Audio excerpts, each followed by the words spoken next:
மன்னரெல்லாம் பின்னாடி வந்தாலுமே என்னாண்ட மாட்டிக்கு நான் தங்கா தங்க மனமா தேய்ச்சி விட்ட சந்தனமா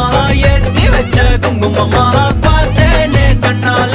கேட்டேனே உன்ன போல ஆக்கி வச்சு கெஞ்சணுமா தூக்கி வச்சு கொஞ்சணுமா மனமா கேக்குறிய பேச்சு நல்லா இல்ல